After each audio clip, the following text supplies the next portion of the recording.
Bom dia a todas e todos. A ideia dessa, assim, meio show de abertura, né? Tem o show principal e tem o show de abertura. É que a gente possa entender um pouquinho quais são os impactos de tudo que Maria Lúcia vai falar aqui, do ponto de vista nacional, especificamente no nosso local de trabalho. O que tem acontecido com a gente no contexto, né, desse tipo de decisão política que está por trás da forma como a dívida pública brasileira tem sido organizada e distribuída. Então, a nossa ideia é falar um pouquinho da dívida, né, e do déficit previsto da UFRJ, recortado nesse ano, principalmente a fotografia deste ano. É um ano que tem a idiosincrasia de ser um ano que é meio gerido por uma gestão e meio gerido por outra gestão, né? Foi um ano eleitoral aqui para a UFRJ, e falar um pouquinho das prioridades políticas e do impacto dos cortes no orçamento da educação pública, né? Isso aqui, que deveria estar aparecendo de outro jeito, obviamente, né? Mas o importante é a tabela, foi a forma que a gente conseguiu, pegando o padrão de organização anterior das contas da UFRJ, de apresentar em um grupo de 12 grandes gastos, né, de custeio e capital, como é que o orçamento da UFRJ é distribuído. Se vocês olharem para essa tabela, ela tem 3 colunas. Primeiro é o orçamento sem contingenciamento, que é a parte que o Tesouro manda para nós, somado com os recursos próprios, que são recursos auferidos a partir do aluguel do nosso território aqui para a ocupação das empresas, os contratos que têm de cessão de patrimônio, algumas atividades que a gente realiza, como concursos que a gente prepara para outras instituições, esse tipo de recurso próprio. Então, aquele orçamento,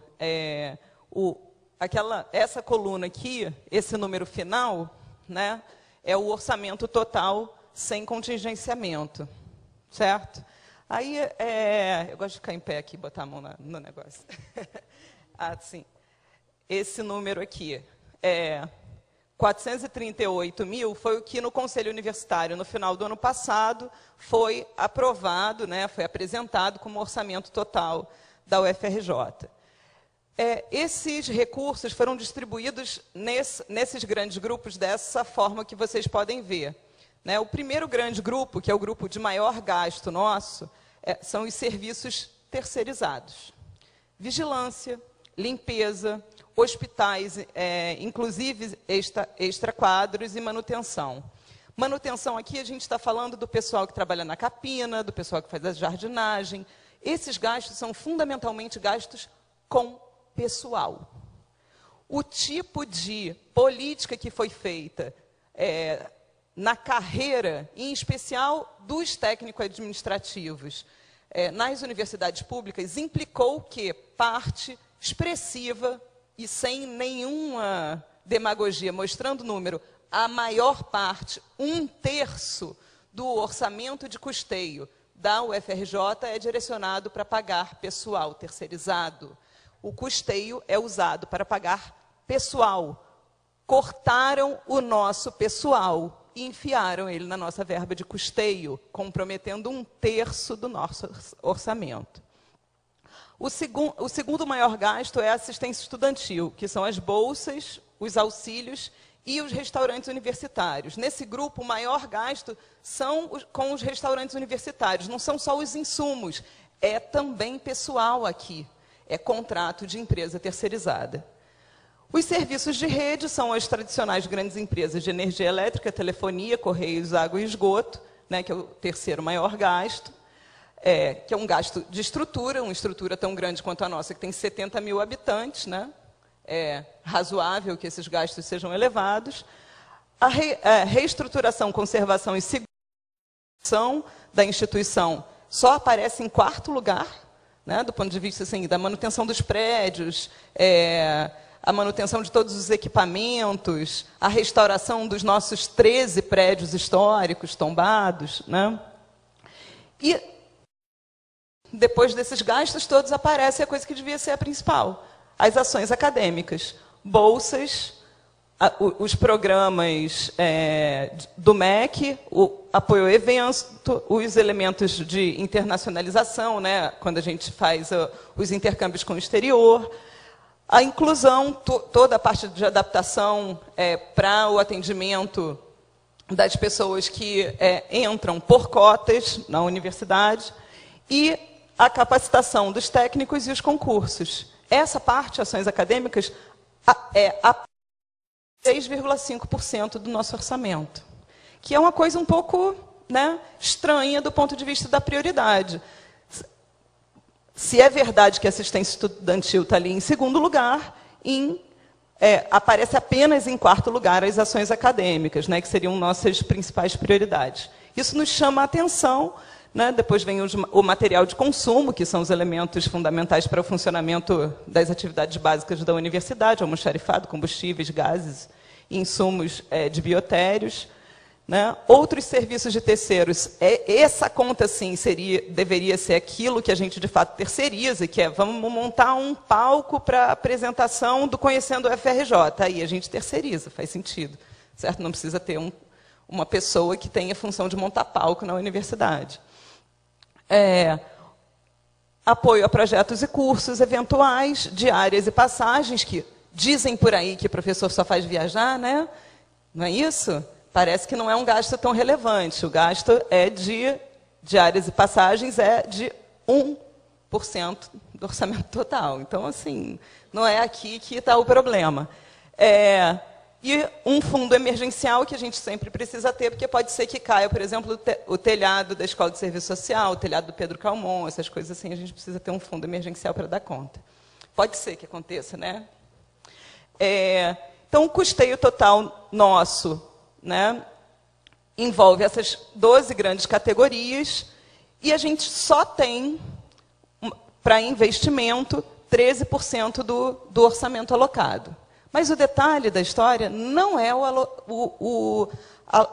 a alocação do orçamento sem contingenciamento. O detalhe da história é o que é necessário, de fato, para pagar as contas conforme elas foram estruturadas no último ano, é esta coluna.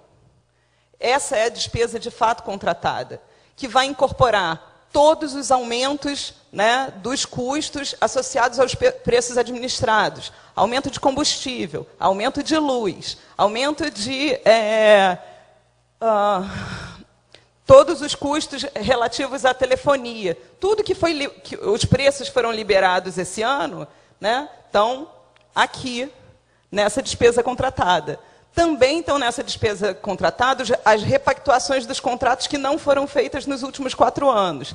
Também estão nas despesas contratadas, né, todos os reajustes que, em relação à assistência estudantil, que envolvem aumento dos custos de alimentação. Né? Todos esses elementos aqui pesam a ponto da nossa despesa contratada ser 258 milhões a mais do que o orçamento que a gente tem.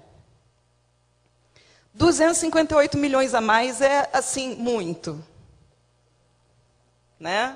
Em especial, considerando que a gente está em setembro, a liberação desses recursos aqui tem sido feita sempre a menor, né? O que implicou, de maneira significativa, num retardo do pagamento, em especial da nossa principal conta, e isso significa... Essa é a notícia bomba, então quem não quiser ouvir, tape os ouvidos, que muito provavelmente até o final do ano a UFRJ para, se o MEC não renegociar e voltar a distribuir os recursos de maneira adequada. Porque não vai conseguir pagar as contas. Faltam só 258 milhões. Vejam, essa é a conjuntura sem o ajuste fiscal. Porque aí veio o ajuste fiscal.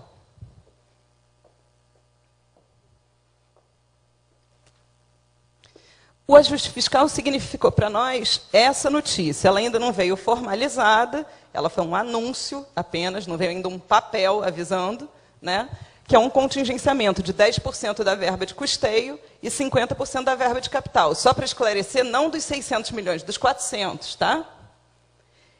Isso significou o quê? Significou que, como eles já tinham contingenciado no ano passado e a gente tinha ficado com um déficit de 70 milhões, a gente pagou este ano 70 milhões de dívida do ano passado.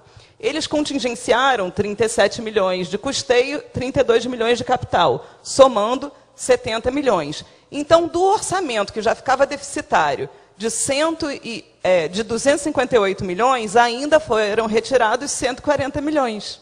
Então, assim, ficou difícil, né, de ir pagando as contas.